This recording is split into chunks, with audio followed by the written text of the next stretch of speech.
Welcome back.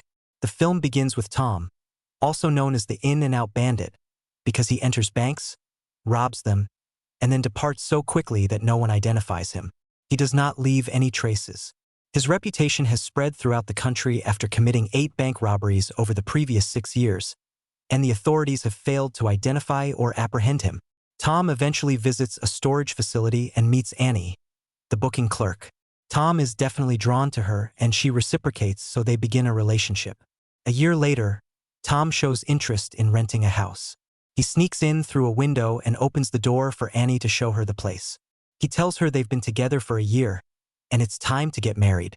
He claims that he brought her here to obtain her advice on a place where they will thrive. Annie is happy and chooses to marry him. Tom then adds that he has something else to tell her that may surprise her. But Annie urges him to wait until another day because she is already thrilled with the marriage proposal. Meanwhile, at the Charleston Hotel, Tom contacts the FBI office. He has been sent to speak with Baker. Tom tells him he is the in-and-out bandit and desires to surrender. He offers to surrender and return all the money he stole, down to the last dollar, in exchange for a reduced sentence of no more than 2 years in a correctional facility near Boston, with full visitation rights.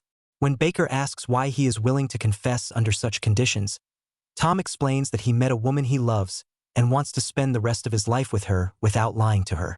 They must first verify his identity. Tom claims to be the genuine thief and is eager to surrender. Baker takes down his address and promises to send investigators to meet him and examine his account. The next day, Baker informs Niens and Hall that another anonymous caller has claimed to be the in-and-out bandit. He shares all the details and sends them to the address to investigate further. The next day, Tom hears a knock on his door and assumes it is the cops, but when he opens it, he sees a maid. He informs her that he doesn't need anything right now, leaves her a present, and shuts the door. Tom, annoyed by the delay, phones the FBI again. Myers answers and inquires about Baker. Tom informs him that he is the in-and-out bandit who called 2 days ago to confess, but no one has yet approached him. Myers says that agents have been assigned to investigate the issue and that he will be called soon. He stops the conversation. Tom, disappointed, makes the decision to depart. Niens and Hall enter after he opens the door. They introduce themselves and enter to talk with him. Tom tries to convince them that he genuinely wants to turn himself in, but neither of them believes him. Niens tells him that they need proof first. Hall requests that Tom explain how he committed the robberies and where the $9 million is, so that they can believe he is the genuine thief. Tom adds that he obtained access to the banks through ventilation shafts and that all of his crimes occurred on Fridays, when no one would see him. He also used explosives to open most of the vaults. He seeks reassurance before divulging the location of the money. Hall refuses to do any transactions without convincing proof, so Tom provides them the key to a storage locker at Annie's job. He provides them the location and instructs them to go there to confirm the money's existence. Only then will they believe him. Hall takes the key and tells him they will return once they've verified the information. They thank him and leave. After a while, Hall and Niens arrive at Tom's storage unit and are shocked to find the money in boxes amidst the junk. They carry all of the boxes into their car. At that time, Niens decides to keep the money rather than give it to the cops and persuades Hall to help him. Niens persuades Hall that giving up the money would be counterproductive and that this is a once-in-a-lifetime opportunity. Hall agrees and they load the crates into the vehicle. Meanwhile, Annie witnesses what's going on through the security cameras and approaches them, asking whether they know Tom, who owns the storage facility. Niens, feeling uneasy, tells her that they are Tom's friends and that he gave them the key to some of his possessions. Annie believes them and returns to work, later deciding to visit Tom that evening. Later, Hall and Niens go to hide the money in a secret location. At the same time, Baker returns to his office and speaks with Myers, telling him that Tom called and asked about him. Baker knows that Hall and Niens turned down his request to meet Tom, so he decides to go alone. At night, Hall and Niens return to Tom and inform him that they have retrieved the funds. Tom accepts they have the documentation and encourages them to complete the deal he planned. At this moment, Niens takes out 2 handguns, pointing one at Tom and handing him the other, instructing him to commit suicide to make it look as a suicide. Tom feels they intend to betray him and assures them that he expected this and that the money discovered is only $3 million. He saved the rest for his own safety. Just then, Baker arrives at Tom's room and knocks on the door, making Hall and Jens nervous as they don't know what to do. Jens orders Hall to open the door. When Baker arrives, he is surprised to see Jens with a gun. When he asks why, Jens pulls his pistol on Baker and murders him instantaneously. At this time, Tom tackles Jens and leaps out the window with him. Tom punches Jens as he collapses to the ground. He subsequently discovers that Annie was standing beneath the hotel and watching everything. He grabs her, gets into his car, and drives away. Meanwhile, Hall and Jens enter their car and follow them. Later, Tom pulls over and leaves with Annie, hiding in another car in a nearby parking garage. When Hall and Jens locate Tom's empty car, they assume he is still alive because he has not fled yet. They search the garage but eventually give up and leave. At that point, Tom and Annie emerge from their hiding spot, steal a car, and escape. They reach a safe place, and Tom begins telling Annie everything. He confesses that he is the in-and-out bandit and that he wanted to turn himself in to leave his past behind and start a new life with her. He explains what happened at the hotel, assuring her that he did not kill Baker and has never killed anybody. He also tells her that he hasn't done anything wrong since meeting her, since he loves her so much. After they return to the car, Annie informs Tom that the company's security cameras saw Hall and Jens loading the boxes into their vehicle. Tom understands the plan and informs Annie that he will drop her off somewhere nearby and that she should notify the authorities when he leaves, explaining them that he forced her into the car as a prisoner, but she fought and left. He explains that if she doesn't do this, she will be implicated in the crime with him, as Hall and Jens will frame him for Baker's murder, and no one will believe a thief like him. However, Annie refuses to follow his plan, and Tom reluctantly agrees.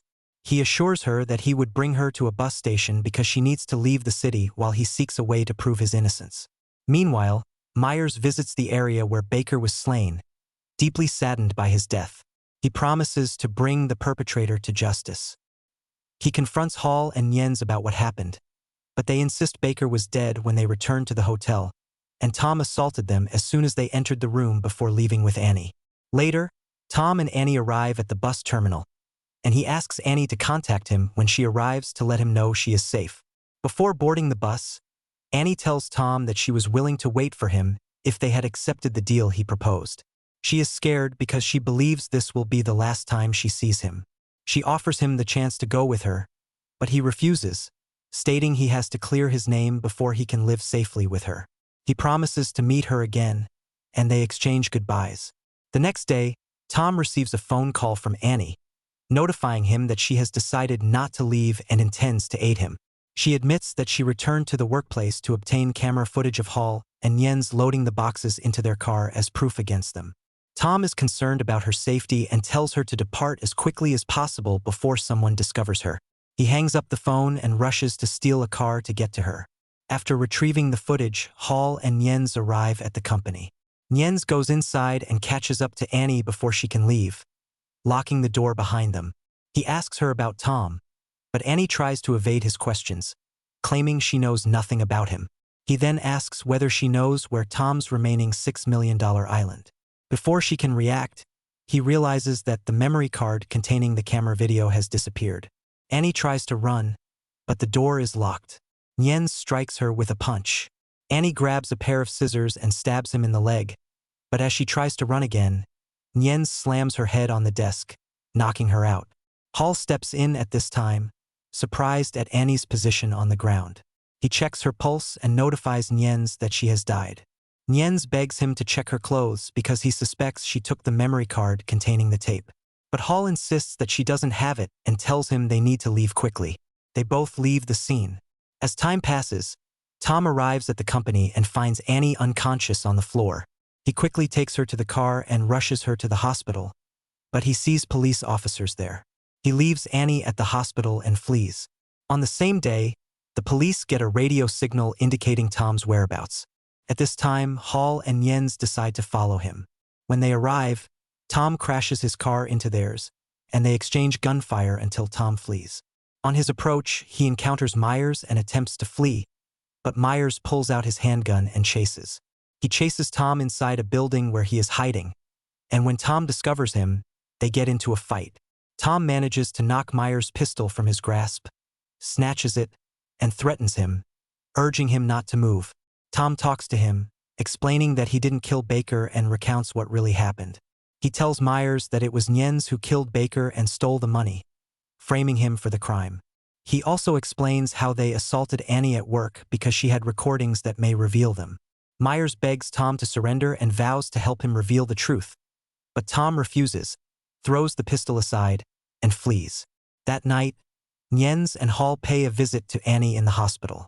Nyen's requests that Hall go inside and find a way to murder Annie because he earlier lied to him, stating she was deceased. But Hall refuses, stating he does not want to be a part of any future crimes. Nyen's claims Hall has already been implicated, so he decides to do it himself and goes to Annie's hospital room. However, he finds Myers in the room and quickly backs off, leaving.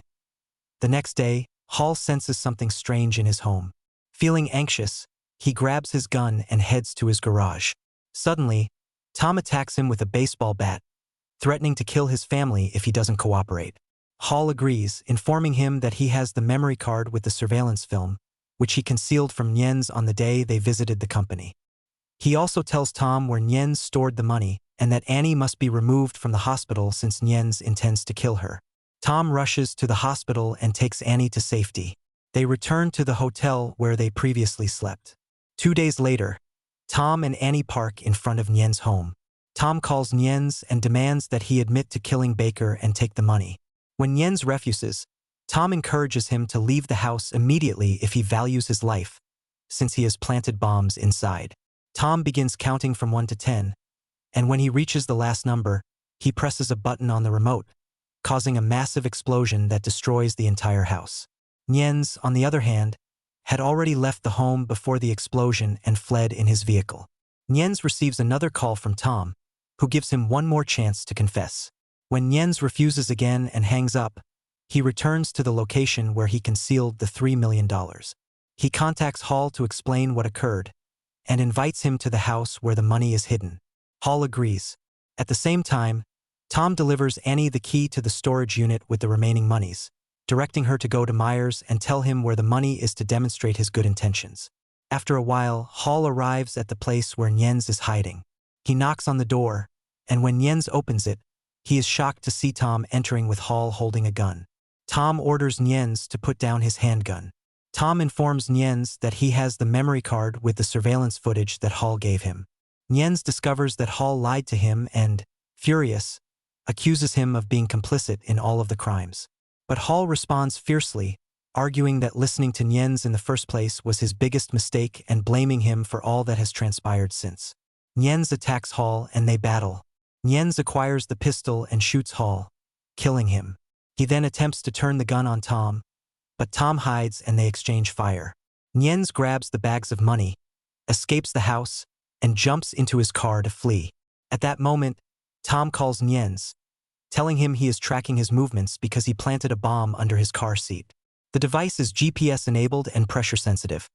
If Nyen's moves the car or tries to vacate the seat, it detonates. Tom tells him that alerting the bomb squad is the best way to save him. Tom hangs off the phone and proceeds to Hall's body, removing the shirt he was wearing to remove Nyen's taped admissions. Meanwhile, police, bomb squad, and Myers arrive to save Nyen's. However, the bomb expert discovers that the device in the car is really a toy that will not explode. Nyen's is arrested, and his money is confiscated. That night, Myers returns to his office and finds an envelope with his name on it. Inside, he finds the recordings in which Nyen's confesses to all the crimes he committed. As he exited the office, he noticed Annie waiting to ensure he had listened to the recordings. She urges that he be tolerant in Tom's instance. Later, Myers receives a call from Tom, who informs him that he desires to surrender for the final time under the same conditions he requested earlier. 2 years in a jail facility outside of Boston with full visiting rights. Myers agreed. Tom steps in front of him and says he's willing to accompany him. He tells Annie goodbye and promises to return so they may restart their lives together. Don't forget to subscribe to the channel for more exciting movie recaps.